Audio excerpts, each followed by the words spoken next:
O, mirë dite instruktore, na tonu pesmu morën plovi jedna mala barka. Allo bre, mogli bre, šta radiš tamo bre, glumiš pikniku u džungli bre, dođi vamo imamo autoškolu da učimo bre. Pa instruktor, sad sam bio vamo na vikendic mojega tatka pa sam došao sa čamac, nemoj da se ljutiš ko ti drma kavez. Ajde Vali, ajde ulazi u automobil. Kakvi pića ovdje, vidi. Pa te gledaš veto, gledaj na put bre. Izvinite instruktor, vidio sam pijede i mir. Puta, man mocar, ajde stani mi da odigram jedan tiket tamo. Bravo mali, kako si glave tamo. Igra Albanija, Ketsko kuća, sad će da dođe.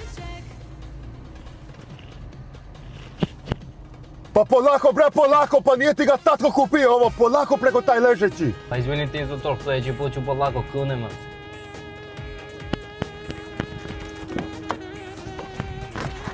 Evo ga instruktor. Bravo mali, tako se prelazi ležeći policajac. Pa ajde taman stani ovdje da sipamo čorbu. Pa instruktor, ja ne volim čorbu, mislim i jeo sam malo prije sa mojega tatka, ali dobro, ako hoćete će da stanemo. Pa ne čoveče tu čorbu, nego sam mislio da stanemo na pum, da sipamo gorivo, jebote tatko tako banglavog što te napravi.